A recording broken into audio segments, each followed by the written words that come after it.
perkara itu berlaku, tuan-tuan dengar je. Okey, janji jangan tidur. Okey? Kita mulakan, Ustaz. Kita mula, Ustaz? Boleh. Boleh. Ustaz, boleh kita mulakan, tuan-tuan? Jangan buat? Boleh?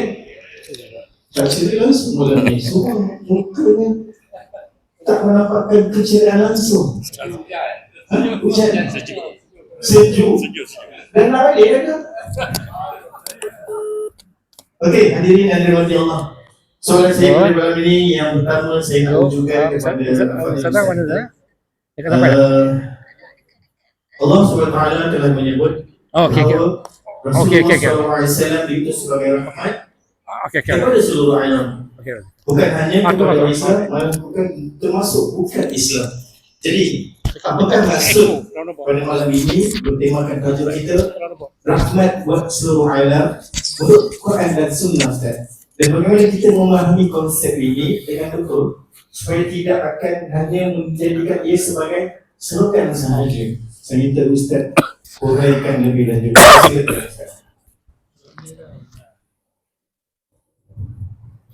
Assalamualaikum warahmatullahi ta'ala wabarakatuh.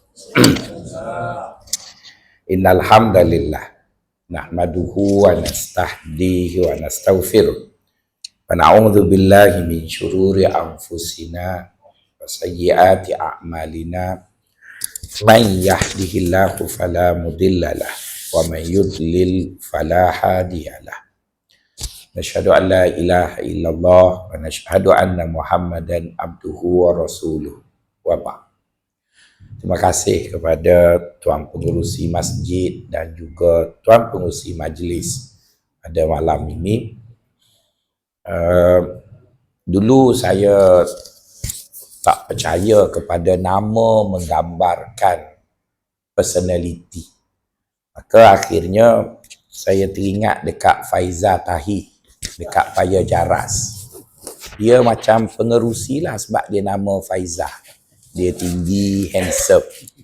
Kalau Faisal tu dia bulat sikit. Jadi hampir nama sama tapi oleh kerana dia Z, dia handsome, dia S, dia bulat. Begitulah lebih kurang. Terima kasih Tuan Rusi jemput. Saya diminta untuk mengulas mengenai rahmat.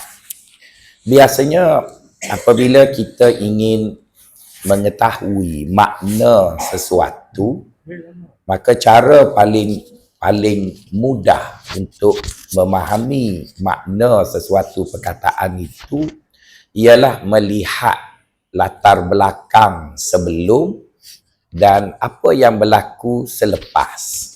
Maka kita akan nampak bahawa rahmat itu begitu menyerlah sebab kita lihat sebelum dan selepas.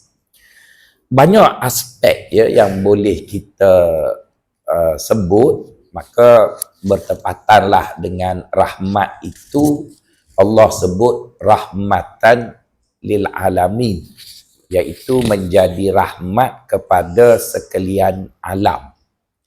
Perkataan alam dalam istilah agama kita, dia tidaklah merujuk kepada alam yang zahir sahaja, tetapi ianya merujuk kepada perkataan makhluk. Jadi bila disebut alhamdulillahi rabbil alamin, bermaksud Allah itu Tuhan kepada semua makhluknya. Sebab tak ada Tuhan lain, jadi selain daripada Allah, Allah lah Tuhan, Allah lah pemilik semua makhluk. Jadi makna yang sama diletakkan pada rahmatan lil alamin. Dia adalah rahmat kepada makhluk Allah semuanya. Jadi tak bolehlah kita nak kata baginda tu datang membawa rahmat kepada Allah juga. Macam mana Allah yang cipta dia kan? Jadi selain daripada Allah, semuanya mendapat rahmat disebabkan kedatangan baginda sallallahu alaihi wasallam. Pada malam ini, sementara menunggu ahli panel seorang lagi, maka adalah ruang untuk saya menyebut makna rahmat itu agak meluas sedikit. Saya ada baca untuk 10 bentuk rahmat.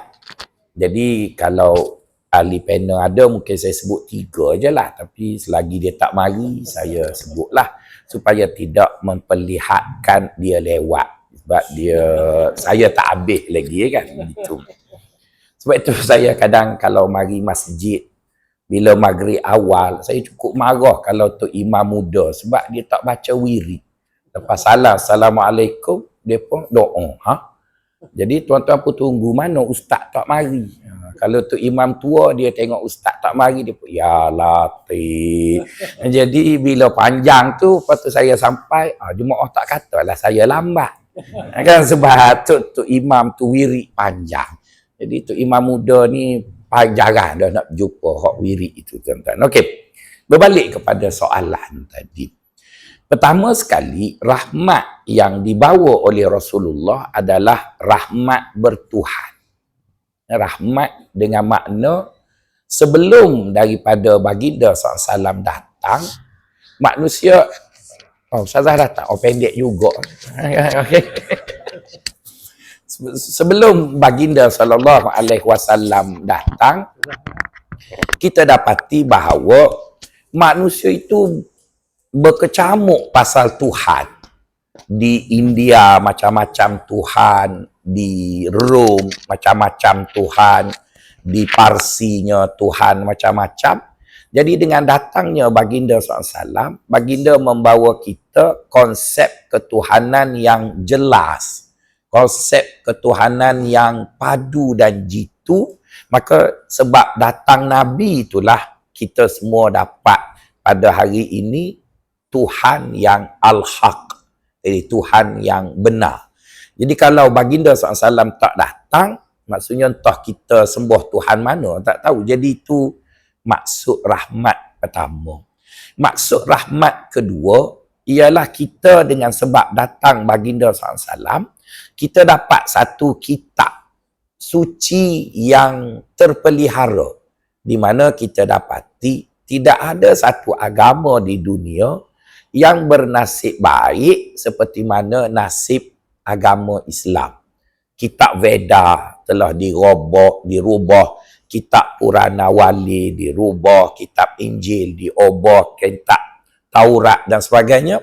Tinggallah Al-Quran sahaja sampai hari ini masih terpelihara dan kita dicemburui oleh agama-agama lain kerana kitab yang dibawa oleh baginda SAW itulah kitab yang tulen datang daripada Tuhan yang sebenar. Itu rahmat kedua. Rahmat ketiga, tuan-tuan, ialah dengan datangnya baginda SAW, maka baginda membawa satu syariat yang mana syariat itu menghormati manusia. Ya, dengan datangnya Islam, manusia itu tak kira dia kaya, dia miskin, dia ada hak untuk hidup. Orang tak boleh bunuh dia sebab dia diperakui hak untuk hidup. Wa man qatala mu'minan muta'ammidan fajaza'uhu jahannamu khalidan fiha. Siapa bunuh orang, lebih-lebih lagi orang tu beriman, mangsa tadi, maka dia akan kekal di dalam neraka. Tak kira siapa yang bunuh. Dia pemerintah ke, dia raja ke, dia orang biasa, bunuh orang, dia akan masuk neraka. Syariat itu memberi hak kepada setiap individu bahawa mereka ada hak untuk hidup, ada hak untuk memiliki, ada hak untuk berkahwin dan sebagainya. Di mana sebelum kedatangan baginda, hanya orang kuat sahaja berhak untuk hidup, orang miskin tak ada hak untuk hidup. Selain daripada itu, datangnya baginda SAW memberi hak kepada wanita.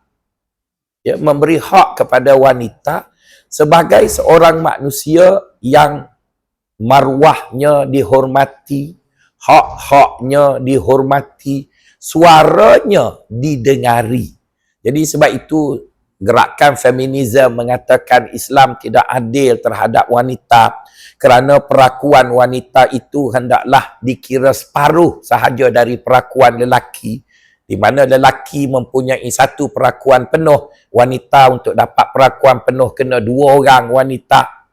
Jadi saya rasa orang yang berbicara itu mereka tidak membaca sejarah sebelum kedatangan Islam.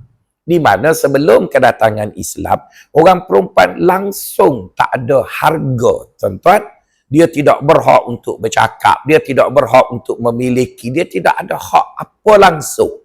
Jadi dengan datangnya baginda SAW, dia bukan tak nak beri hak setara dengan lelaki. Tetapi baginda melihat wanita tidak sepatutnya dibebankan dengan perkara yang wanita tak boleh pikul. Sebagai contoh, tuan-tuan. Kawan saya jadi penguat kuasa Jawi. Jadi orang lelaki ni, bila dia jadi penguat kuasa Jawi, bila dia pergi tangkap orang berzina, dia boleh tengok orang tu berzina. Sebab dia lelaki, orang lelaki mana tutup mata kau tengok orang berzina, dia tengok. Jadi pergi ke mahkamah, boleh jadi saksi lah. Bila ustazah jadi penguat kuasa, bila tengok orang berzina, astagfirullah, dia tutup. Jadi bila dia tutup, tu hakim tanya di mahkamah, awak tengok kau tengok siapa habis tak? Separuh. Jadi nak buat penyataan macam mana? Patut kata, aduh, je orang boleh tengok A sampai Z tu orang jahat, tuan-tuan. Kan perempuan yang baik-baik mana ada tengok pornografi.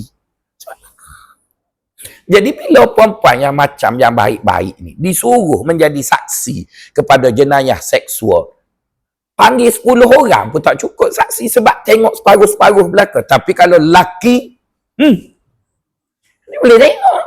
Jadi sebenarnya bukan soal mendiskriminasi.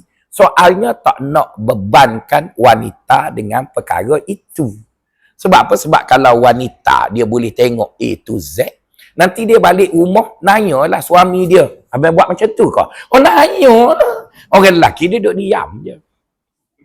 Kan? Jadi bermaksud, berbeza nature menjadikan orang tadi berbeza. Tapi bukanlah tak beri langsung hak, tapi mau gitu.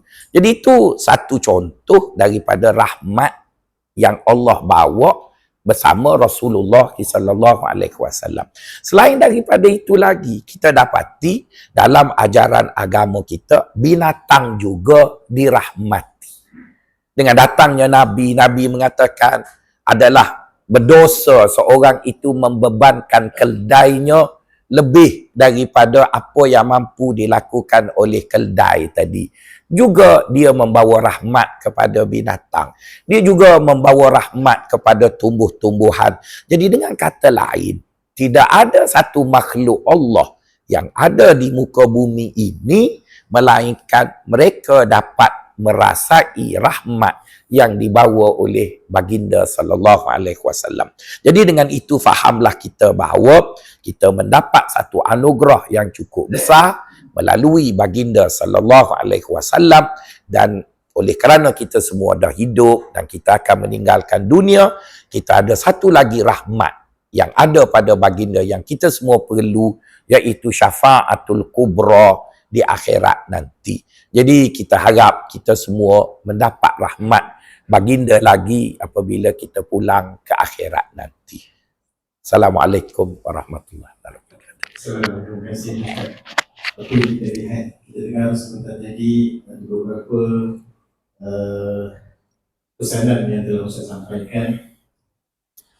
Kedatangan Rasulullah SAW membawa rahmat kepada orang Islam sahaja, tetapi rahmat meliputi manusia, masyarakat, haiwan, alam sekitar dan seluruh kehidupan. Jadi kita tengok ada beberapa rahmat yang datang. Yang pertama yang datang daripada rahmat melalui iman dan hidayah. Seterusnya rahmat melalui akhlak Rasulullah SAW. Yang ketiga rahmat kepada mereka yang lemah. Keempat rahmat bukan kepada manusia sahaja. Jadi kita ambillah beberapa contoh yang Nabi ajar kepada kita supaya kita ni tidak tersasar jauh. Selamat datang Ustazah. Assalamualaikum. Waalaikumsalam. Jalan jen hari ini Ustazah. Kita baru mula Ustazah tahu. Kami maafkan Ustazah. Ustazah. Okey, saya mau perkenalkan Ustazah Rahmat. Straightforward Ustazah. Teruskan soalan yang kedua Ustazah.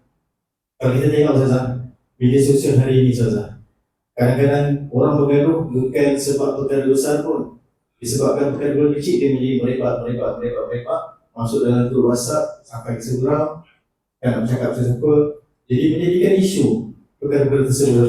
Kadang-kadang orang asalnya kita sebenarnya kita nak cakap benda yang biasa-biasa je, bergurau saja je, tetapi benda tu dah menjadi sebagai perkara yang besar. Perangai begitu saja. Kadang kita terlalu sensitif. Maklumlah, surau kami ni semua muda-muda saja. Yang tu saya je. Jadi itulah saja. Minta saja uraikan jika Rasulullah SAW benar-benar menjadi rahmat kepada semua manusia. Mengapa hari ini kita melihat umat Islam yang masih mudah sangat nak bergaduh, nak bertumbuk lah. Kita tengok dalam zaman sekarang saja. Anak-anak saya yang kecil ni pun kadang-kadang kita takut dipengaruhi oleh media sosial, handphone saja. Jadi saya nak minta Ustazah ulaskan bagaimana kita nak mengambil contoh Rasulullah SAW. Silakan Ustazah. A'udzubillahi minasyaitonirrajim. Bismillahirrahmanirrahim.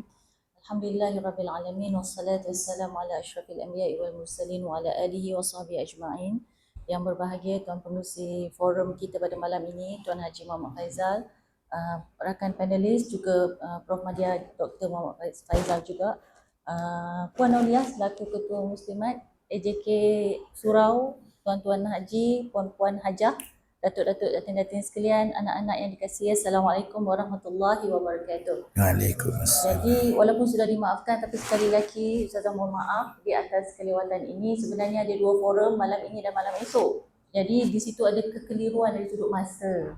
Jadi malam esok punya forum mula lewat sikit 8.30. Jadi tersetting dalam kepala malam ni pun 8.30 juga. Jadi mohon kemaafan kepada semua yang hadir. Alhamdulillah kita telah pun mendengar jawapan daripada ulasan panelis yang pertama sebentar tadi, dan untuk soalan yang kedua ini lebih merujuk kepada isu tentang media sosial. Jadi kalau kita dapat dan perhatikan mengapa Rasulullah SAW telah pun memberikan amaran bagi umat di akhir zaman, di antara fitnah yang paling besar ialah fitnah berubah-ubahnya hati dan iman dengan begitu mudah. Pada sebelah pagi kita boleh lihat orang tu orang Islam, petang dah tukar agama.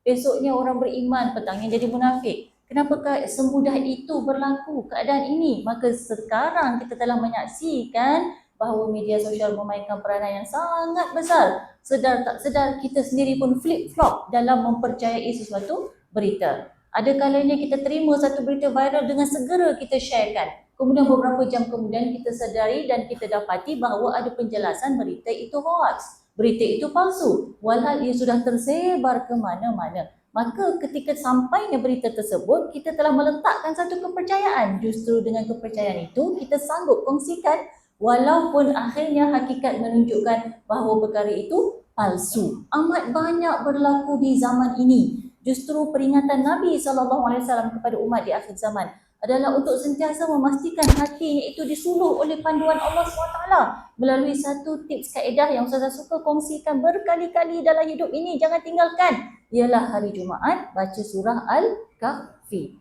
Tak ada jalan lain dah. Itulah cara untuk menyelamatkan diri daripada fitnah Al-Masih Ad-Dajjal, yang mana ada ulama kata Dajjal sebelum muncul dalam bentuk fizikal, munculnya itu adalah dalam bentuk sistem, dalam bentuk tentera-tenteranya yang bersifat maya dan yang bersifat fizikal. Mungkin sekarang tak nampak lagi yang fizikal secara nyata, kita tidak pasti yang mana. Tapi secara mayanya sudah jelas terlihat bahawa wujudnya media sosial telah menimbulkan suatu ibarat fenomena perubahan yang luar biasa. Bukan kanak-kanak saja kita risau Ustaz Yang tak kanak-kanak pun kita risau juga. Yang warga emas pun kita risau juga. Yang belum emas lagi pun kita dah risau. Maknanya ini telah menjadi salah satu daripada gejala ujian yang paling mencabar di akhir zaman. Jadi apa yang boleh kita lakukan? Pertamanya antaranya ialah banyakkan lagi penghayatan kepada ilmu yang kita cari. Kalau satu ketika dahulu manusia sesat kerana kejahilan sampai disebut sebagai jahiliah. Tapi sekarang ini di zaman moden dengan kecanggihan ilmu, teknologi dan kemajuan, sekali lagi manusia sesat dan disebut sebagai jahiliah moden. Kenapa dia sesat? Kerana ilmu-ilmu yang telah pun diselewengkan. Wujud tersebar di mana-mana, kita nampak ilmu begitu berleluasa, kita boleh tekan hujung jari, sentiasa ada ilmu yang datang termasuk ilmu agama. Seperti yang tadi disebutkan oleh panelis pertama, adanya feminisme, ada juga liberalism, secularism, banyak lagi ism yang masuk meresap ke dalam pemikiran masyarakat kita mengikut lapisan-lapisan generasinya, daripada kanak-kanak, remaja, dewasa hinggalah keluarga emas. Jadi ilmu-ilmu ini sebahagiannya adalah menyesatkan. Jadi bagaimana kita nak tahu sesat tak sesat? Bukan sahaja kita kena kerapkan kesungguhan kita belajar ilmu, datang kuliah, banyak kuliah surau ni Ustaz kan. Kuliah subuh, kuliah maghrib, kuliah duha ada belaka, tapi penghayatannya juga adalah sangat penting. Jadi kita lihat pada hari ini, tanda-tanda akhir zaman, ilmu tersebar luas, di mana-mana boleh jumpa ceramah, di mana-mana boleh jumpa pengisian agama, tapi sejauh manakah pula penghayatannya? Maka di sini Ustazah ingin mengambil kesempatan sempena dengan Maulidur Rasul, sama-sama kita berdoa dengan satu doa yang Nabi junjungan kita ajarkan kepada kita supaya ilmu yang kita peroleh itu bermanfaat. Dan saya percaya sebahagian besar kita tentu sudah menghafal doa tersebut. Amalkan selalu supaya ilmu itu hanya tidak menjadi ritual semata-mata zahir, tetapi ia meresap ke dalam jiwa. Bismillahirrahmanirrahim. Allahumma allimna bima yanfa'una. Wahai Tuhan kami, ajarkanlah kami ilmu yang akan memberi manfaat untuk kami. Wa'allimna bima yanfa'una wanfa'na bima 'allamtana. Dan berilah manfaat di atas ilmu yang telah kami pelajari. Jadi bukan setakat hadir kuliah, banyak ilmu, dah pandai berhujah, boleh share macam-macam link, poster-poster yang baik, tetapi kita nak minta lebih daripada itu, yang kita kongsikan itu ada manfaatnya untuk diri kita, ada kesannya untuk diri kita, bukan semata-mata halwa telinga. Warzuqna ilma, dan berilah rezeki ilmu kepada kami. Maknanya ilmu pun kita minta daripada Allah supaya Allah anugerahkan dia kepada kita, dia akan menjadi satu bentuk rezeki. Kalau kita ni seronok dapat duit pencen, duit daripada anak, duit gaji, itu sebagai rezeki yang bersifat material, physical, ada lagi satu rezeki yang sangat menenangkan, membahagiakan jiwa, iaitu rezeki ilmu. Jadi kita tak nak sampai tersalah dapat ilmu. Sebab tu tadi bila Ustaz sebut, anak-anak pun kita bimbang apa yang mereka buat dengan gadget, apa yang mereka dapat daripada gadget. Kita ajarkanlah anak-anak doa ini supaya walaupun gadget ini ada risikonya, tapi ia ibarat sesuatu yang memberi manfaat bagi diri. Ini kan macam pisau kan, kita boleh guna untuk potong. Tapi kalau kita potong, kita dapat manfaat daripadanya. Cuma kalau digunakan untuk menikam diri sendiri, maka dia akan menghancurkan diri. Kalau digunakan untuk mencari ilmu, anak-anak peroleh ilmu. Tapi kalau digunakan untuk membuang masa, maka akhirnya yang binasa diri itu sendiri. Jadi perlu cari ilmu yang bermanfaat dan perlu juga mengelakkan diri daripada terjerumus ke dalam penggunaan screen time yang tidak terbatas. Menggunakan handphone tanpa batasan. Yang Allah sebut dalam Al-Quran, wala tulqu anfusakum biaidikum ila tahluka wa ahsinu innallaha ma'al muhsinin. Janganlah kalian biarkan diri kalian terjerumus dalam kehancuran akibat perbuatan tangan kalian. Maka berbuat ihsanlah. Ibadahlah kepada Allah seakan-akan kita melihat Allah, atau tidak seakan-akan Allah melihat kita, dan Allah sesungguhnya menyukai orang-orang yang ihsan. Jadi gunakanlah ini, ya, gunakanlah ini dengan kaedah yang dituntut oleh Allah, sama sekali tidak membinasakan diri kita. Dan akhirnya adalah mengenai penyucian jiwa. Bila Allah sebut dalam Al-Quran, wa nafsi wa ma sawwaha fa alhamaha fujuraha wa taqwaha, Allah ceritakan satu bentuk ciptaan pada diri manusia yang kita tak nampak pada mata fizikal. Kita selalu fokus pada jasmani kita. Tengok cermin nak bagi elok, nampak sebelum keluar pastikan kita comel. Tapi sebenarnya ada satu lagi ciptaan yang tidak dilihat yang lebih penting, yang sifatnya selama-lamanya, iaitu roh, yang di situ ada nafas, ada jiwa. Dan jiwa ini Allah ciptakan dia dalam bentuk fa'alhamaha fujuraha wa taqwaha. Dia boleh menerima ilham baik, ilham buruk, ilham takwa, ilham jahat. Maka hati ini, jiwa ini perlu diberikan perhatian. Ya, bukan sahaja fizikal yang kita ambil berat, tetapi yang di dalam jiwa pastikan berlaku proses penyucian jiwa secara berterusan. Hadirilah kuliah-kuliah yang ada yang bersifat fizikal online. Mudah-mudahan kita akan Habis bateri. Mudah-mudahan kita akan dapat menyucikan hati kita sehingga kita dapat sentiasa celik dengan ujian dan fitnah di akhir zaman. Saya rasa itu saja untuk soalan pertama. InsyaAllah saya kembalikan kepada moderator kita. Terima kasih Ustazah. Alhamdulillah bermanfaat. Walaupun lewat, tapi bermanfaat. apa yang saya sampaikan tadi, ayat yang saya nak kongsikan, Allahumma alimna ma yanfa'una wa anfa'na bima 'allamtana wa zidna 'ilman. Ya Allah, ajarkanlah kepada kami ilmu yang bermanfaat. Berikanlah kami manfaat daripada apa yang Engkau ajarkan kepada kami dan berikanlah kepada kami ilmu. Jadi amalkan. Okey? Kan saya tanya boleh soalan, boleh ingat ke tak boleh ingat? Okey, siapa boleh ingat? Ustazah bagi RM100. Tak bawa wallet. Oh, tak boleh. Kita boleh QR Ustazah. Okey, ada yang boleh menjawab? Boleh mengingat balik ayat tadi? Okey, tak ada. Saya cakap tadi, saya tanya, saya akan jawab balik. Ustazah, bukan Ustaz akan menjawab balik semula. Okey, seterusnya. Ustaz, kita akan teruskan soalan kita berkenaan dengan Maulid. Kita tengok tadi Ustaz, kita bersalawat. Lain macam salawat kita pada malam ini. Terkenang, macam mana? Itulah lebih kurang. Yang orang lama dia tahu. Orang-orang baru macam saya ni tak pernah dengar apa lagi. Saya pun baru dengar. Ustaz saya dengan saya. Jadi kami tak pernah dengar. Jadi mungkinlah yang muda-muda kat belakang tu mungkin arif lagu dia. Mungkin salawat ni dia tak bercap, tapi bila lagu terkenang dan semasa dulu. Nanti punya lirik tu, nanti saya belajar. Ya Ustaz, kita berselawat, kita hadir maulid, kita dengar ceramah. Tapi kadang-kadang keluar saja daripada surau, habis dah. Habis dah apa yang, contoh macam ni, kita dengar ceramah Ustaz dan Ustazah menceritakan dalam ni je, ya. Keluar dia nanti dah tak ingat apa dah. Kita tanya balik esok, apa yang tadi Ustaz tanya? Lupa dah, apa dah dia cakap Ustaz jawab. Lupa dah. Jadi Ustaz, saya nak minta Ustaz huraikanlah Ustaz. Bagaimana kita hendak mengukur bahawa cinta kepada Rasulullah SAW itu benar-benar wujud dalam diri kita ni. Bukan sekadar di bibir atau hanya ketika semudah mulia Rasul sahaja. Kita nak Nabi itu dalam jiwa kita. Kita nak menyenangi bagaimana Nabi ajar kepada kita. Kita tak naklah kita sekadar berselawat sahaja, tapi kita tak faham pun sebenarnya. Kita tidak menghayati pun. Kan? Ada siapa-siapa yang bila dengar selawat dia menangis sebab mungkin tak sampai. Saya tak sampai. Zul tu tak sampai ke saya. Jadi saya nak tu Ustaz. Tak macam mana kita nak betul-betul menghayati penghayatan selawat. Silakan Ustaz. Mic ada.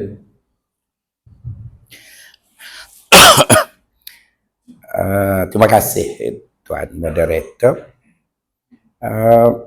Menjawab soalan itu ya, dia ada beberapa angle lah ya yang boleh dijawab. Dan pada malam ini saya cuba memetik satu perkara yang disebut oleh orang Sufi dalam kitab Hikam Al-Ghawthiyah.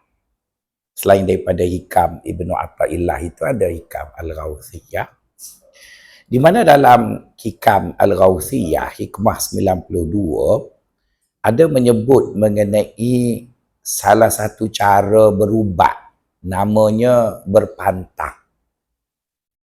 Dan Tuan Syekh ada menyebut satu hadis daif. Yalah, walaupun hadis tu daif tetapi teorinya mantap. Katalah kita tak sebut itu hadis, kita kata itu kata-kata ulama. Beliau mengatakan al-hamiyatu dawa'ud dawa.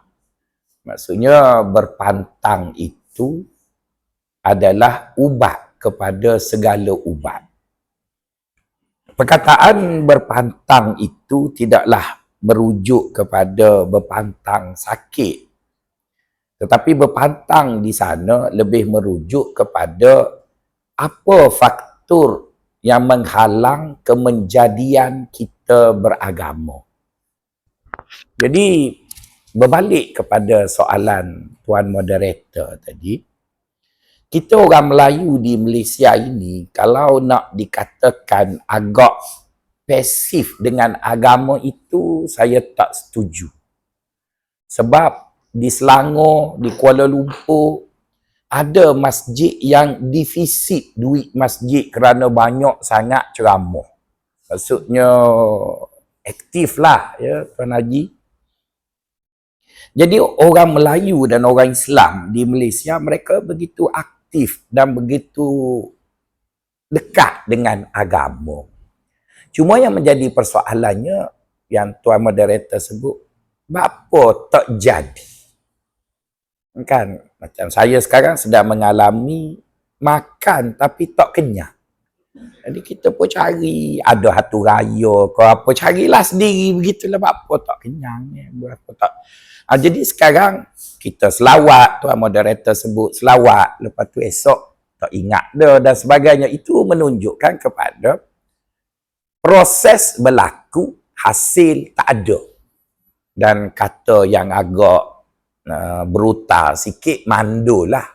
Proses berlaku, beranak duk. Begitulah. Jadi itu masalah itu sebab masa dikorbankan, duit dilaburkan dan sebagainya, tapi kenapa tak berhasil?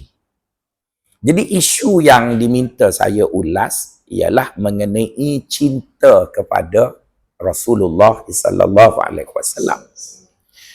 Bagi menjadikan ulasan ini berstruktur, saya meminjam struktur cinta kepada Rasulullah yang disebut oleh Tuan Imam kita iaitu Imam Al-Ghazali.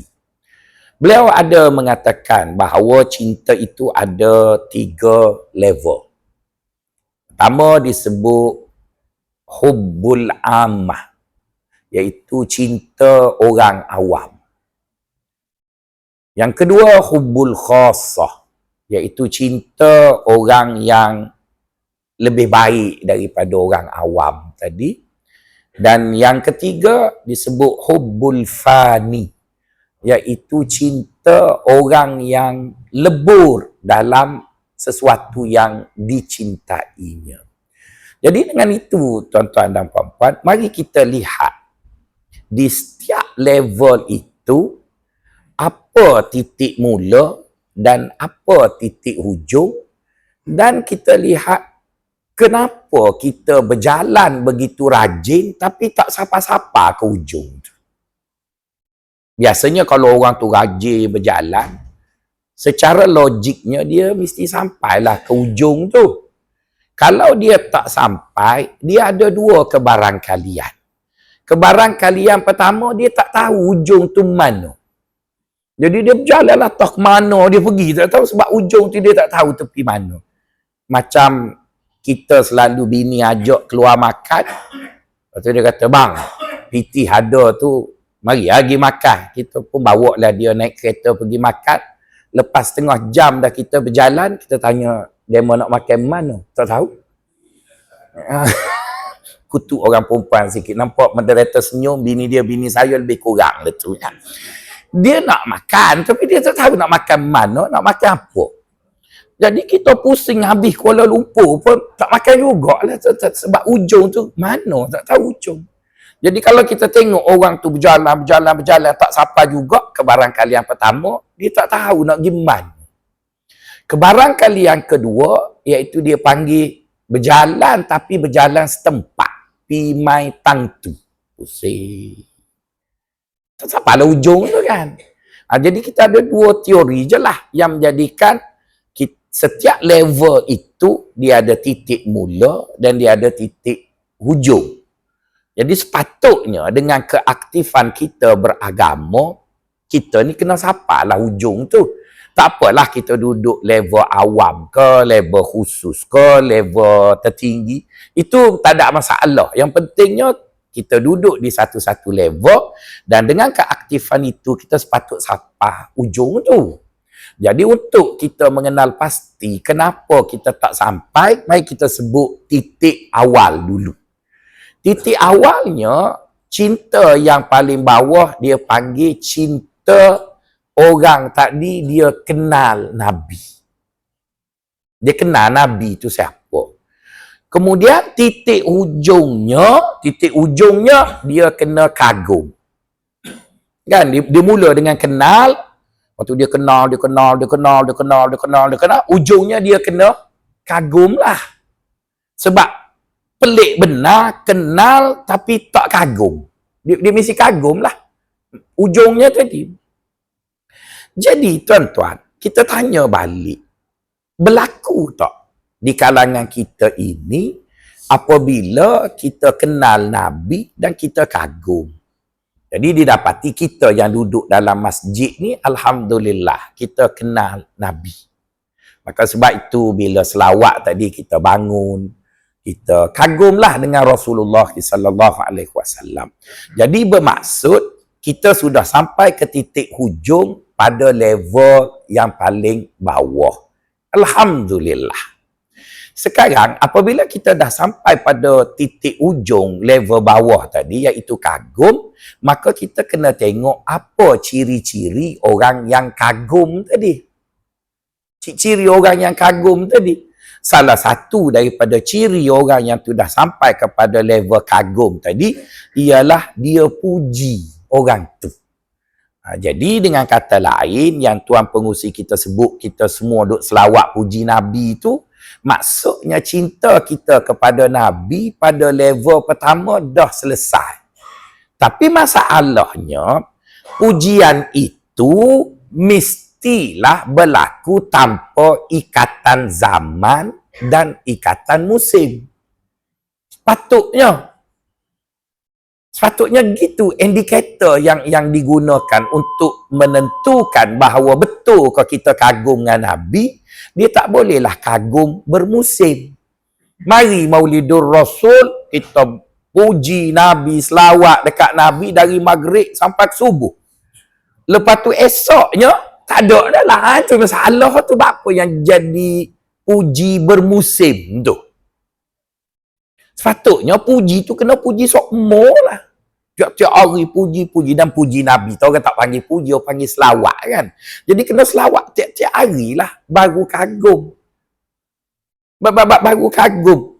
Macam bini lah tuan-tuan. Tok lelaki bagi gelang je. Oh bagus habis handsome. Itai pun itai manis. Masa dapat gelang lepas pada tu. Tiok busung. Oh mana boleh gitu. Jangan masa dapat gelang je. Kagum setiap masa lah. Kagum setiap masa. Jadi bermaksud kita rasa adalah sikit pencapaian pada level pertama. Tapi tak sepenuhnya. Kalau markahnya bolehlah A-. Okey. Kita pun naik. Sebab apa? Sebab cinta pada level pertama dia tak dapat lagi istimewa. Dia kena sampai level ketiga tu baru yang dapat istimewa. Kita pun naiklah dalam A- tu ataupun B+, kita pun naiklah darjat, iaitu cinta khusus. Okey, cinta khusus dia bermula dari titik kita ikut Nabi. Dia panggil ittiba'ir rasul. Kan dah kita kagum tu, kita akan ikutlah dia. Jadi bila kita ikut, ujung kepada ikut tu ialah bangga. Kita bangga. Maksudnya ada orang kata apa pun pada kita. Orang menganjing kita, orang buat nyenyek kita, orang hina kita kerana kita ikut Nabi. Sedikit pun tak bergerak air muka kita selambau. Sebab kita bangga dah kan. Mula-mula kita kagum. Sekarang ni bangga. Saya pernah tanya bini saya. Kalau saya... dia suruh berhenti ke? Ada lagi kan? Azan ya. Saya tanya bini hamba, kalau saya bertanding pilihan raya tahun depan, parti bebas, nak parti PAS saya, orang PAS beci saya, UMNO lagi lah beci, PKR Hamad awal-awal lagi. Awak sokong tak saya? Paling kurang saya mesti dapat 2 undi. Satu undi saya, satu undi bini. Oh kalau bini undi orang lain juga, teruk benar tu lelaki tu tuan-tuan. Teruk benar. Nak kau bini pun tak sokong dia. Oh teruk lah. Jadi saya yakin kalau saya bertanding parti bebas, saya akan dapat 2 undi. Iaitu undi saya, undi bini. Mungkin anak saya nampaknya suka Rafizi. Dia undi orang lain lah. Tak apalah, dia bukan bini saya, anak saya. Jadi maksudnya tuan-tuan, kita dengan Nabi ni, orang kata apa pun pasal Nabi, tok aku dengan Nabi. Itu yang kita panggil bangga tu. Jadi bangga tu, Tuan-tuan tak dapat lagi syafaat dia. Syafaat dia kena level 3 tu, tuan-tuan. Kena level 3 tu. Level 1 sudahlah. Yang Tuan Pengerusi duk risau tu, cinta-cinta ada dengan kita. Tapi level bawah lah. Level orang tengah mengorak je baru. Belum jadi bini lagi, tuan-tuan. Jadi kalau jadi isteri, dia mesti bangga dengan tok lelaki dia. Dia mesti bangga dengan Nabi dia. Sebab cinta dia telah melepasi kenal. Lepas kenal kagum. Lepas kagum, dia mula tiru lah. Dia tiru Nabi semaya, dia tiru Nabi berpakaian, dia tiru Nabi bercakap, dia tiru belakang lah, dia tiru, sebab tadi ujungnya dia sebati dengan Nabi, di mana apa yang dia buat seolah-olah darah yang ada dalam tubuh dia tu, urat nadinya adalah Rasulullah sallallahu alaihi wasallam. Sebab dia bangga tadi.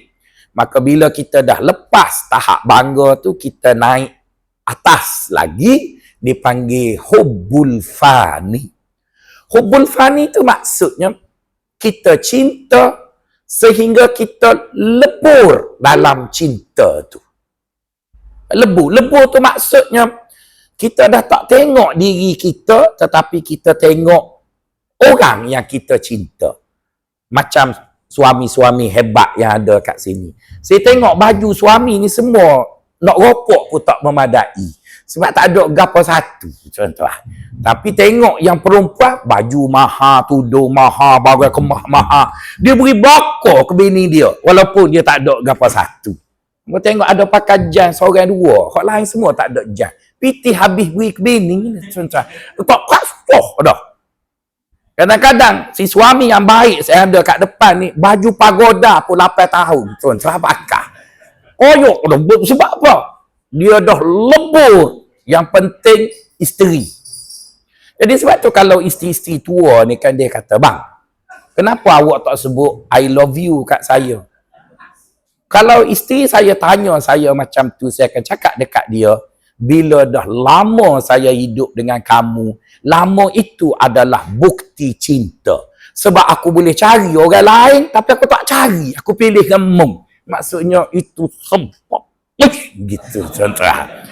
Jadi dengan Nabi pun macam itulah, contoh.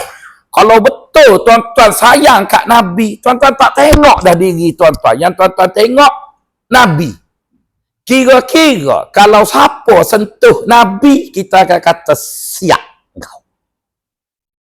Orang sentuh je Nabi.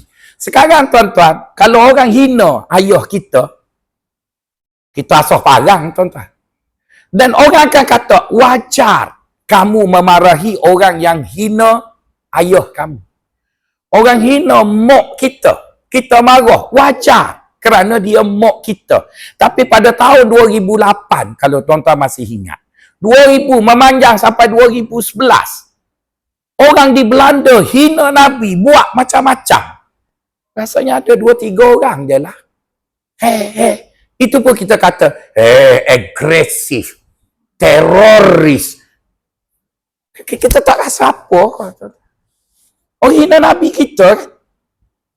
Jadi kalau tuan-tuan rasa, kita kena inklusif, kita kena terbuka, kita kena rahmatan lil alamin.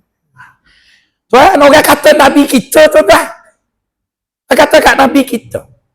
Jadi bila orang kata kat Nabi kita, kita boleh reda, kita tak ada apa-apa. Maksudnya cinta kita dekat Nabi tu cinta yang bawah tu lah. Jadi kalau tuan-tuan cinta pada bawah, tiba-tiba dekat akhirat tuan-tuan sengih. Kenapa sengih? Mesti dapat syafaat. Perasan. Perasan lah.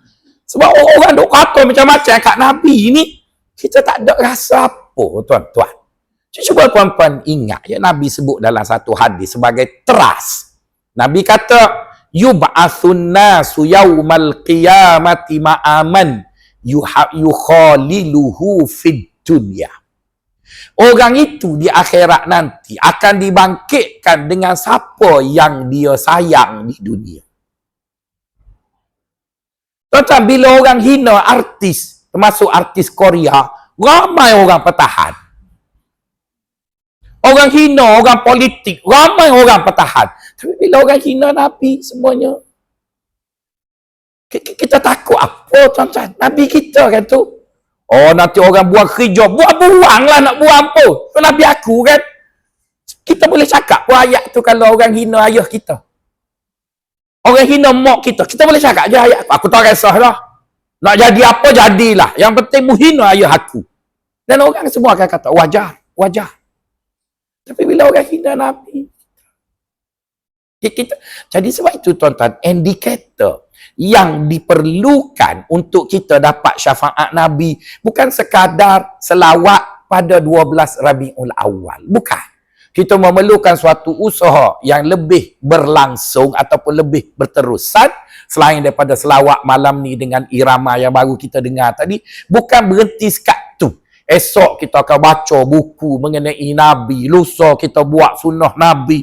Jadi bila kita buat lama tu, kita lebur dalam kecintaan dengan Nabi. Seolah-olah kita mengatakan, mati pun matilah. Asalkan mati kerana cinta terhadap Rasulullah sallallahu alaihi wasallam.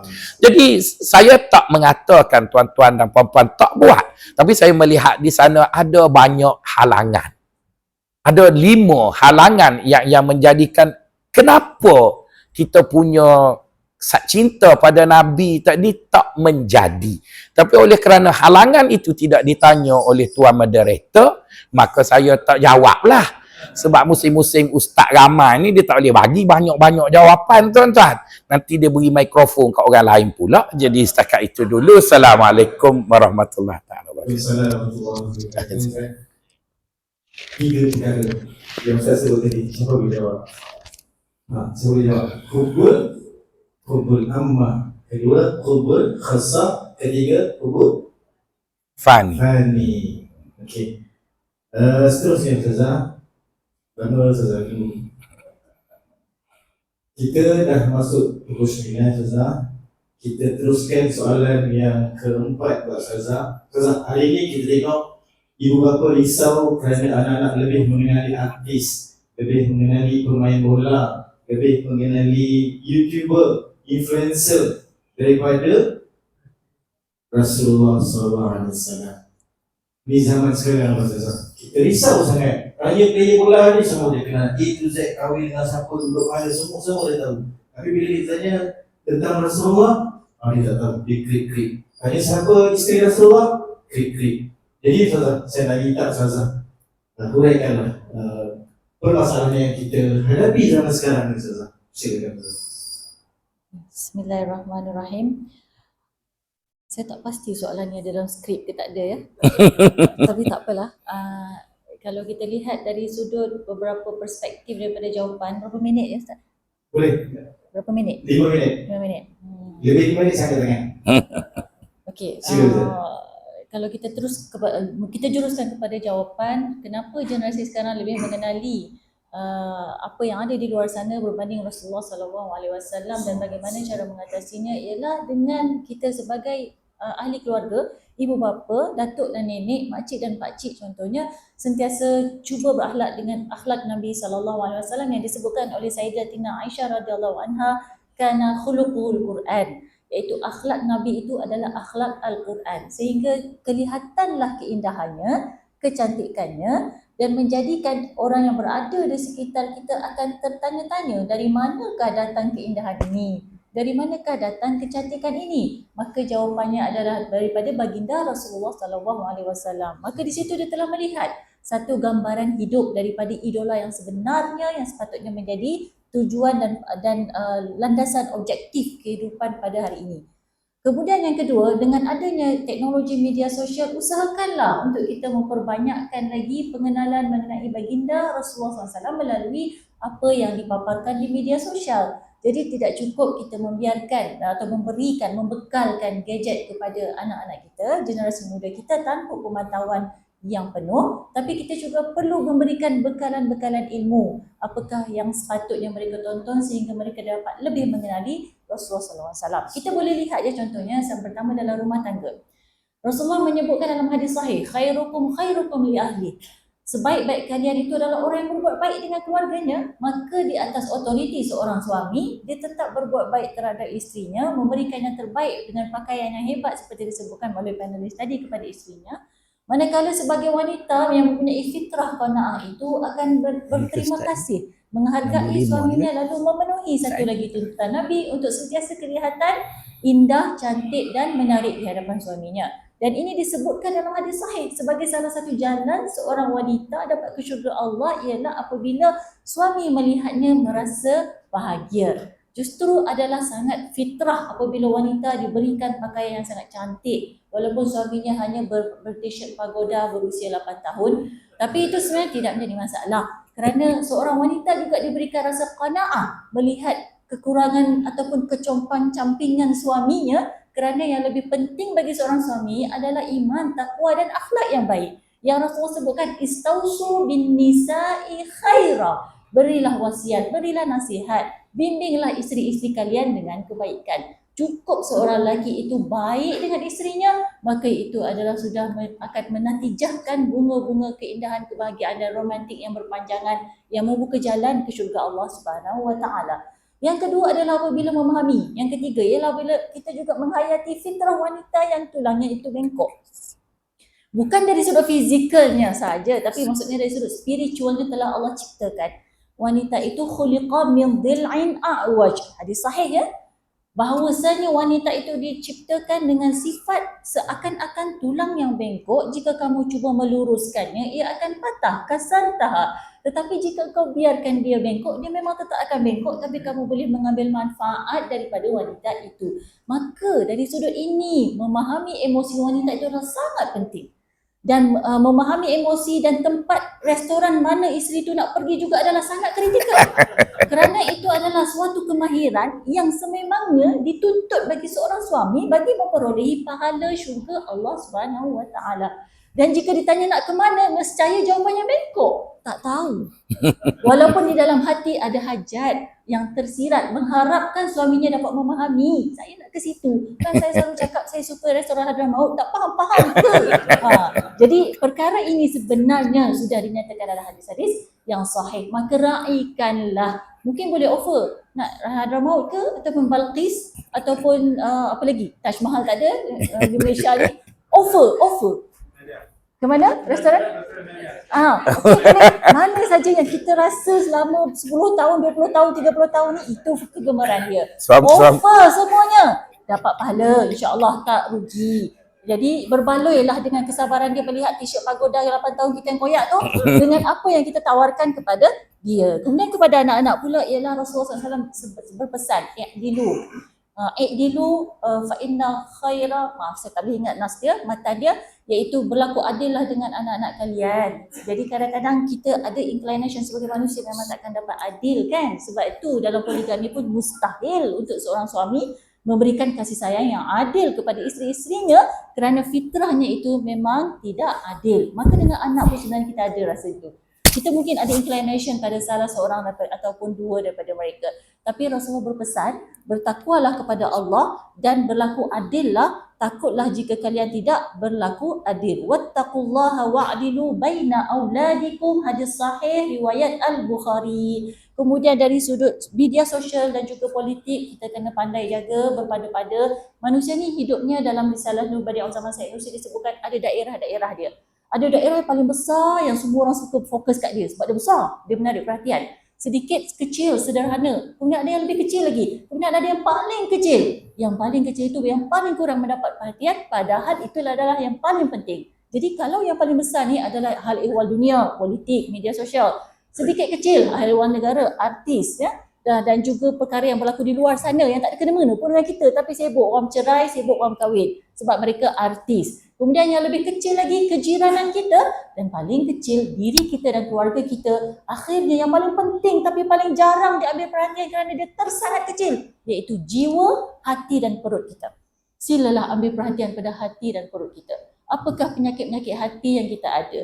Bagaimanakah kita mengkonsumsikan makanan untuk bekalan perut kita? Adakah ia cukup baik untuk urusan dunia dan akhirat kita, menyihatkan untuk tujuan ibadah kita, ataupun membinasakan. Jadi kurangkan fokus kepada yang besar ni, kerana yang tu tak ditanya pun Allah di akhirat nanti, melahirkan sedikit. Tapi fokuslah kepada yang paling penting, iaitu jiwa raga kita. Itu saja untuk malam ni, insya-Allah. Terima kasih banyak. Terima kasih Ustazah. Satu-satu. Saya tadi program Ustaz berdebat buat Ustaz buat lelaki. Jadi saya berhadir, saya memilih untuk Bias. tidak memilih mana-mana. Okey, Ustazah. Ustaz, Ustazah kata tadi kena bahagiakan isteri. Tapi isteri pun kena belikan emas. Diorang ni kalau buka saya tak telkom tu penuh bilang Ustaz. Diorang ni pun semua ni dengan rantai ni beri dia rantai. Esok yang suami ni ajaklah isteri ni pergi ke Habib. Inilah ada emas tengah menarik sekarang ni. Ustaz, saya teruskan Ustaz. 3 minit Ustaz. Boleh? Rasulullah SAW sangat tegas apabila melibatkan prinsip agama, tetapi sangat lembut dalam layanan terhadap manusia. Hari ini kadang-kadang kita terbalik. Perkara prinsip kita boleh bertolak ansur, perkara kecil kita boleh bergaduh sampai 3 hari berdegit-degit kita bergaduh. Pasal salah faham sikit sahaja. Keduri tak jemput, terasa hati. WhatsApp tak reply, kecil hati. Ini sebab dalam ni muda-muda. Jadi sensitif tu teramat tinggi Ustaz. Jadi bagaimana kita boleh mencontohi keseimbangan Rasulullah SAW antara ketegasan terhadap prinsip dan kelembutan dalam berdakwah. Silakan Ustaz. Terima kasih kepada Tuan Moderator. Saya rasa ada 3 perkara kot yang pada hemat saya lah ya, tak semestinya ianya adalah tuntas, tetapi pada hemat saya setiap penulis ataupun sejarawan yang menulis tentang Rasulullah sallallahu alaihi wasallam biasanya dia menulis untuk zamannya. Dia menulis untuk zamannya.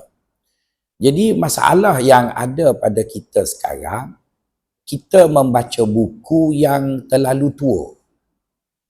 Jadi baginda sallallahu alaihi wasallam itu dipersembahkan kepada kita dalam bentuk yang mana masalah itu sudah tidak ada zaman sekarang.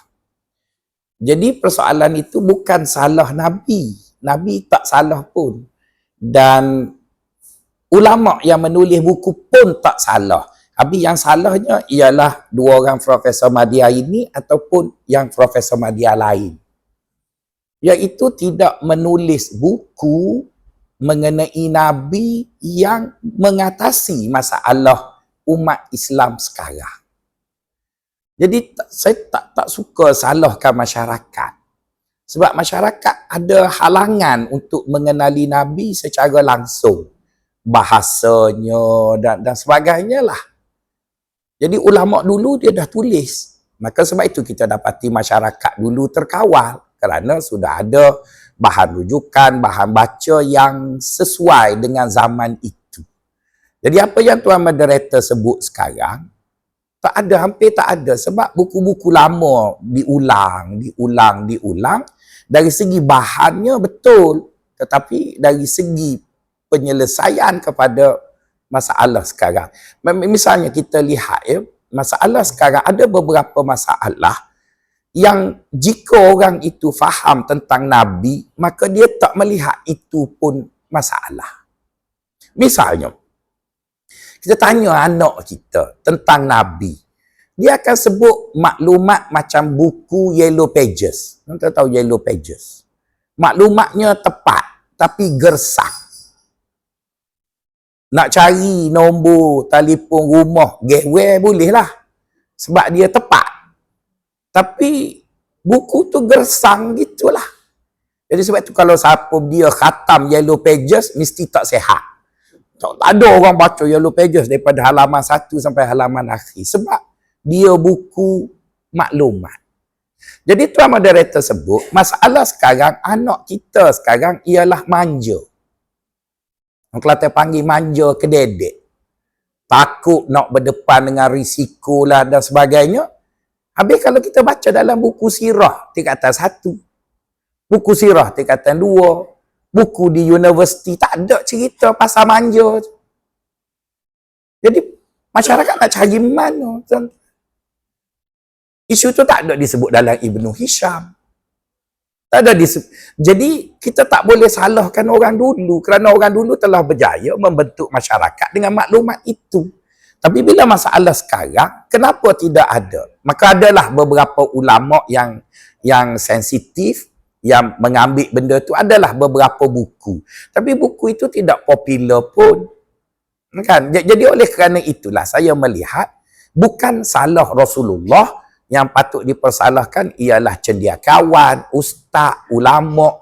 Kenapa tidak menulis buku mengenai Nabi sesuai dengan apa yang sedang dihadapi oleh masyarakat hari ini?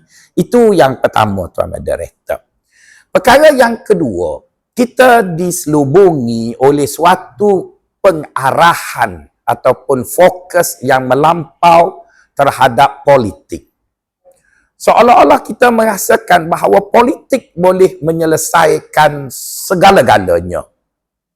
Kita merasakan begitu. Maka sebab itulah apabila Nabi tadi diajar kepada kita, Nabi itu mengikut naratif politik. Nabi tadi diperlihatkan dalam naratif politik.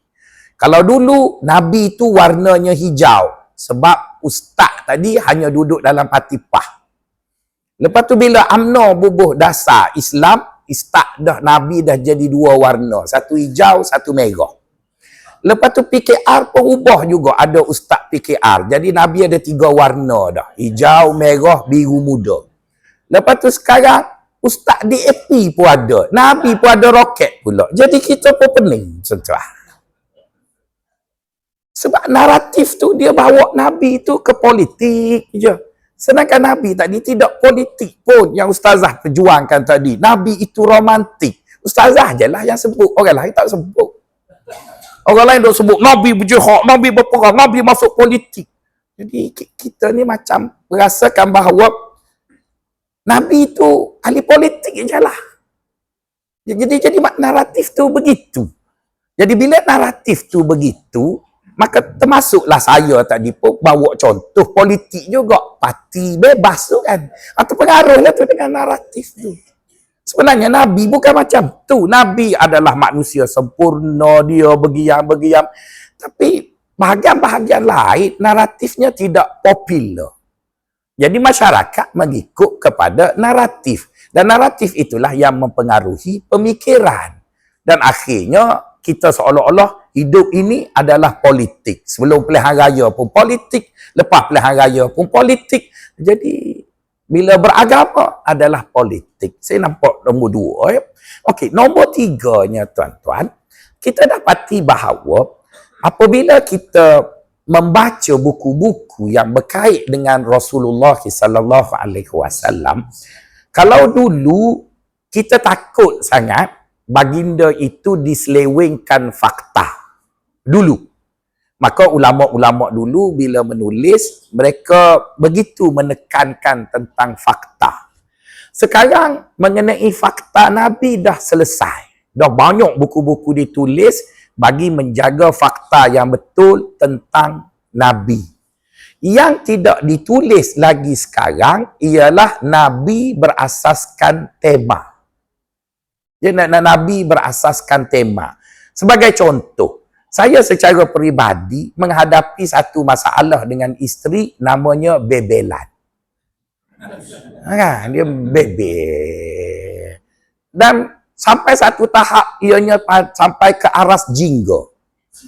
Jingga tu kalau Amerika tu perang nuklear dah lah. Jadi saya pun sebagai ustaz, saya tak nampak Nabi itu. Saya pergi kursus dengan Stephen Covey. Bayarlah RM500 kursus dengan Stephen Covey. Jadi bila kursus dengan Stephen Covey, balik nak terap, contoh Stephen Covey semua bini Mak Saleh. Yang bini saya Jawa nak terap, nak tak jadilah kan. Dia pula Muslimah, dia nak buat guano. Akhirnya saya kata, tak betul pergi ambil contoh dengan Stephen Covey. Sepatutnya ambil contoh dengan Nabi lah. Sebab Nabi ada 9, tak sakit kepala, aku ada seorang pun pening. Mesti ada masalah saya, Nabi okey je. Jadi baliklah tanya Nabi. Tanya Nabi tu tak adalah pergi ke Madinah ketuk kubur tu. Baca buku lah kan. Baca-baca buku cari. Barulah jumpa. Nabi menyelesaikan bebelan isteri dengan 5 step. Adalah. Tapi step tu tak boleh beritahu lah sebab tak ditanya malam ni. Tapi maksudnya, jumpalah dengan Nabi tu. Jadi Nabi ada penyelesaian pun. Tapi sayang, tak ada ustaz tulis mengenai satu-satu masalah. Mujur saya, ustaz cari-cari sendiri, jumpa. Kalau tuan-tuan. Jadi sebab itu, kalau tuan-tuan tak mampu mencontohi Nabi, jangan marah orang lain. Marahlah kami berdua untuk dalam ni. Lepas tu yang lebih luasnya, ustaz-ustaz lain. Assalamualaikum warahmatullahi wabarakatuh. Assalamualaikum warahmatullahi wabarakatuh. Okey, soalan terakhir buat Ustaz. Tapi Ustaz hutang sikit. Saya nak tips. Macam mana mengatasi bila. Saya mengalami masalah yang sama. Sebab nama Ustaz sama dengan saya, jadi mungkin masalah Ustaz dengan saya itu sama. Ustaz, ini tak ada dia Ustaz. Sekarang ni, kalau kita lihat Ustaz, kalau Nabi SAW ni ada lagi Ustaz, apakah dia akan, perkara pertama sekali yang akan buat menegur umat-umat ni sekarang ni. Kalau dia boleh bangun, bangkit, jumpa dengan kita semua, dia nak perbetulkan balik semua. Apakah perkara yang paling mustahak, paling important lah, orang kata dia akan jalan dan buat dulu. Silakan. Bismillahirrahmanirrahim. Saya jawab dengan sepotong hadis riwayat Bukhari dan Muslim, hadis yang sahih, agak panjang tapi sangat penting, yang mana Rasulullah SAW bersabda, kullukum ra' wa kullukum mas'ulun an ra'iyatihi. Kalian semuanya, kita semuanya adalah seperti penggembala dan kita bertanggungjawab dengan gembalaan kita. Maknanya ra'in ni maknanya penjaga. Kalau orang Melayu sebut rakyat tu tujuannya kerana kita ni mempunyai tanggungjawab sebagai seseorang yang dinamakan rakyat di bawah pemerintahan. Jadi Rasulullah kata, seperti fal imamu ra'in wa mas'ulun an ra'iyatihi. Bagi seorang imam, pemimpin, dia ada tanggungjawab. Dia juga adalah seorang gembala dan dia bertanggungjawab dengan gembalaan dia, iaitu jagaannya. Warrajulu ra'in fi ahlihi wa huwa mas'ulun an ra'iyatihi. Dan begitu juga seorang lelaki, seorang suami adalah penjaga dan dia bertanggungjawab pada keluarganya kerana itu adalah jagaannya. Wal mar'atu ra'iyatun fi baiti zawjiha wa mas'ulatun an ra'iyatiha. Manakala seorang wanita adalah penjaga di dalam rumah suaminya dan dia bertanggungjawab menjaga apa yang di bawah tanggungjawab penjagaannya. Maksudnya Rasulullah SAW sudah berpesan kepada setiap manusia itu untuk sentiasa memikul tanggungjawab sesuai dengan bahagian tugasan yang telah ditetapkan oleh Allah Subhanahu Wa Taala. Kita sentiasa ambil perhatian apakah yang wajib bagi kita, apakah yang sunnah, yang manakah fardu ain, yang manakah fardu kifayah. Dalam fiqh aulawiyat, iaitu fiqh ilmu tentang susunan keutamaan kehidupan, kita perlu perhalusi kembali. Di zaman moden ini, di mana letak tanggungjawab yang pertama? Manakah yang disebut sebagai al-wajibat ataupun al-daruriyat? Apakah yang disebut sebagai sesuatu yang urgency, yang kita kena ada dan kita kena buat? Jika tak dibuat, akan disoal. Dan jika gagal, akan dilontar ke dalam api neraka. Lihat yang itu dan utamakan yang itu. Yang kedua, apakah yang disebut sebagai hajiyat? Iaitu keperluan. Kemudian jika dinamakan keperluan, sejauh mana sebenar-benarnya kita memerlukannya. Yang ketiga, kenal pasti apakah dia tahsiniyat, iaitu apa yang disebut sebagai aksesori tambahan, perhiasan-perhiasan yang bukan dikira sebagai suatu keperluan yang asasi, maka janganlah itu dijadikan perkara yang paling utama. Kekeliruan sering berlaku dalam 3 aspek ini. Terlalu mengambil berat perkara yang sebenarnya bukan menjadi keutamaan kita, sehingga kan manusia lalai. Manusia memilih untuk lebih cenderung kepada hiburan yang menyeronokkan, walaupun sebenarnya ia boleh menatijahkan kebinasaan dalam diri, dalam rumah tangga, keluarga dan masyarakat.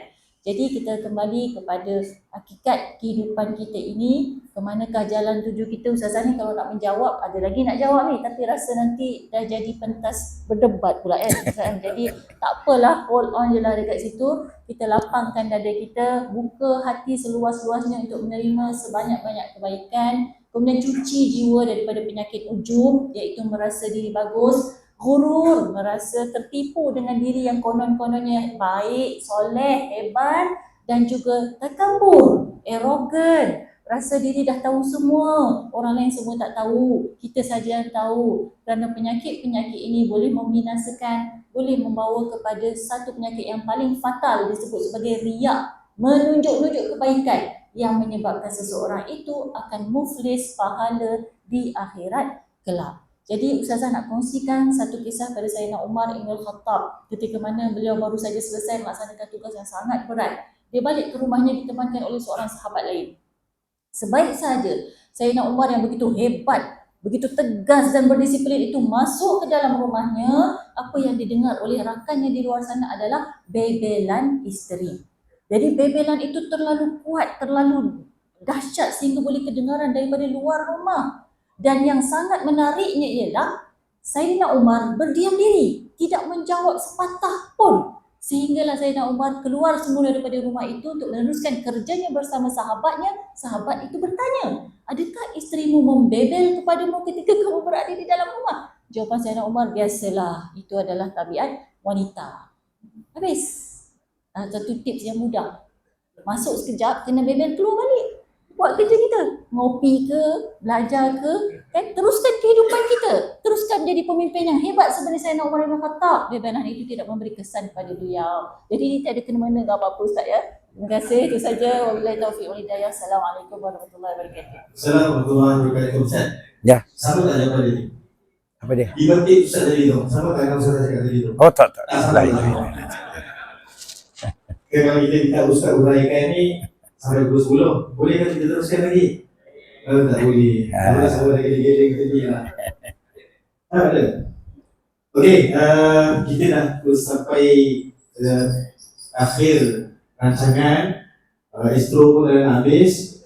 Jadi saya nak buka ruang kepada ibu-ibu, ayah-ayah, abang-abang, kakak-kakak, ajukan soalan. Sebelum kami ajukan soalan kepada kalian semua. Satu soalan, ada? Klik. Semua dah tunduk bawah, semua dah tunduk. Sedangkan saya pilih, kan saya pilih seorang lelaki, seorang perempuan. Ada? Ada? Daripada kanan ni, saya minta soalan, satu soalan. Last, semua kita dah berhenti. Tamatkan program, bukan senang dah dapat program ni, duduk sebelah profesor ni. Ada 3 profesor depan ni. Ada? Ada, okey. Tengok, kalau saya kata buat bebel ni mesti ramai setuju dengan saya. Oh, saya tak jawab.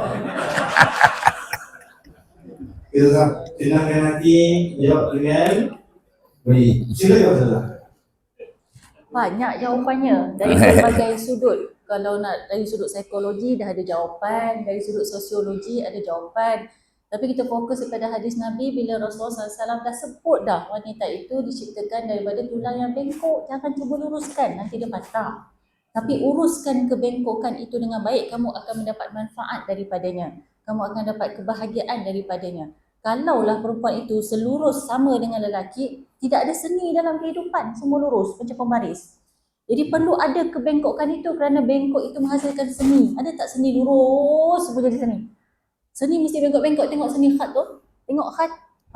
Khat ni bengkok ke lurus? Bengkok kan? Penuh dengan kebengkokan.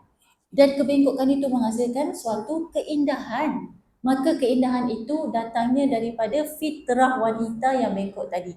Kalau wanita sama diam dengan suami, siapa nak cakap? Bayangkan kan? Jadi suami nak cakap dengan siapa? Isteri pun sama diam, sama level. Sepatah tanya, sepatah jawab. Sepatah tanya, sepatah jawab. Tiada keindahan kan? Tiada romantisism. Kemudian di manakah letaknya kesabaran? Maka wujudnya bebelan adalah untuk kesabaran. Allah manifestasikan as-sabur, maha sabarnya Allah melalui sifat sabar yang dituntut daripada suami di atas bebelan isteri. Sebagaimana isteri juga bersabar melaksanakan kerja-kerja rumah yang tiada kesudahannya. Ada kerja yang berakhir ke setelah diulang 100 kali? Tidak. Beribu-ribu kali tidak akan berakhir. Menyuci, banyaklah perkara-perkara itu, dan bila disebutkan saya penat ni, dia membebel kan. Suami kata, saya dah tolong dah. Bila? Bulan lepas. Jadi benda tu berterusan, kepenatan itu juga berterusan, dan cara menzahirkan kepenatan itu adalah dengan bebelan. Dan inilah juga cara untuk dari sudut psikologi dan kesehatannya untuk menjaga kesihatan wanita. Dengan dia menzahirkan apa yang ada di dalam hatinya, dia telah mengosongkan jiwanya, maka jantungnya sihat. Dan kita dapat lihat bilangan ataupun statistik kematian sakit jantung di Malaysia adalah lebih banyak pada lelaki kerana pendaman itu. Jadi siapa lelaki yang nak sihat jantungnya, lebel lah. Boleh? Masa untuk banyak jawapan ni boleh bagi ni, boleh buat buku. Sebenarnya sudah ada buku-buku tentang rumah tangga untuk remaja, nikah, khidbah. Kemudian buku tentang panduan akhlak Rasulullah di akhir zaman, titian akhir zaman. Boleh beli, ada online. Dah dapat anugerah buku laris, paling laris untuk buku agama tahun 2020 something, dah tak ingat. Ada juga buku tentang penyucian jiwa, Tazkiyatun Nafs, Purification of the Heart and the Soul. Ada yang bahasa Inggeris, dan sekarang tengah buat yang versi lebih simplified lagi, bahasa Inggeris juga. Rumah tangga lagi satu, tentang tak boleh sebut, ini kontroversi sebab dah kena hentam dengan feminis satu Malaysia. Tapi sebenarnya ada, boleh cari buku-buku, mudah-mudahan sudah lepas lah. Di situ tanggungjawab untuk menulis karya-karya yang memberi bantuan kepada kita dan penjagaan jiwa, inspirasi kerohanian daripada Risalah An-Nur yang kami baca dengan kuliah muslimat kita dah beberapa tahun kan. Alhamdulillah, belum hantam lagi. Jadi ada buku-buku tu, insya-Allah kalau berminat mungkin boleh berhubung dengan Puan Noliah untuk kita sebarkan lagi ilmu. Cukup dah Ustaz? Ustaz, okey. Okey. Idea banyak lagi ya, tapi kita cukup Kita tak Ustaz. boleh bagi pengalaman sangat ni. Memang perempuan tak pernah kalah dan perempuan tak pernah salah. Ustaz setuju tak? Okey, setuju. Ustaz setuju dengan saya. Perempuan always right. Jadi ayah-ayah balik ni get ready. Anggaplah ini sebagai zikir daripada isteri kalian. Ada isteri saya pun tak dengar dalam ni live ni. Dia tak datang malam ni saya. Bagi saya sikit. Okey, Ustaz dah minta. Mak baby ni ya. Silakan Ustaz. Saya rasa rakan moderator kita tu dia salah faham maksud saya kot. Bila saya kata isteri membebel tu, saya bukan kutuk perempuan. Saya nak beritahu ada satu fenomena. Itu je. Dan fenomena itu dia perlu diselesaikan oleh lelaki. Dan lelaki itu perlulah cari Nabi menyelesaikannya. Itu poinnya, bukan nak marah perempuan membebel tu. Tapi nampak ustazah dia ingat saya anti perempuan. Saya tak cerai bini saya tu, saya sayang kat dia. Kan? Tapi nak sebutnya kita sebagai orang lelaki, apabila isteri membebel itu, dia macam ustazah sebut tadi, itu tabiat dia lah. Tapi mesti ada macam mana nak handle membebel tu. Jadi handle membebel berbeza dengan mendiamkan bebelan. Saya tak suruh lempang dia ke apa, bukan. Sebabnya perempuan membebel itu mesti ada sebab. Dan sebab itulah kadang-kadang kita tak perasan. Jadi baginda SAW tunjuk dekat kita ada beberapa sebab, poin yang menyebabkan bebelan tu berlaku. Saya sebutlah 5 benda tu ya. Yang saya bacalah daripada Rasulullah. Pertama, lelaki ni bila dia nak balik rumah, dia akan balik sebagai seorang jeneral perang. Dia suami, dia dengan pangkat dia, dengar dia rasa dia ego lah. Jadi bila dia balik rumah, dia mahu isteri dia tu tengok dia sebagai panglima. Sedangkan isteri bila dia tengok suami, dia tak nak tengok gelar yang suami tu ada. Sebab dia kahwin sebelum suami tu ada gelar lagi. Cuba tengok Rosmah Mansur. Dia tak panggil Najib yang amat berhormat Datuk Seri Najib. Dia panggil you je. Can I advise you? Kan? Sebab dia nikah dengan Najib sebelum Najib jadi Perdana Menteri lagi. Jadi kadang-kadang kesilapan orang lelaki bila dia balik dengan segala kebesarannya. Jadi itu yang jadi perempuan menyampah. Dan benda tu saya tak perasan, melainkan saya perasan Nabi. Nabi itu kan panglima tentera, Nabi itu ketua negara, Nabi itu macam-macam kan. Bila dia balik rumah, dia tak kata Assalamualaikum, Rasul dah balik. Mana ada dia cakap gitu ya. Dia balik dengan melupakan segala pangkat-pangkat dia dan dia duduk dengan isteri sebagai suami isteri. Jadi si isteri dia nak macam tu je. Jadi silap saya yang itulah. Jadi bila saya sedar silap tadi, daripada Nabi lah, belajar dengan Nabi tadi, maka bebelan dia pun turunlah dari jingga ke ungu. Kan? Turunlah.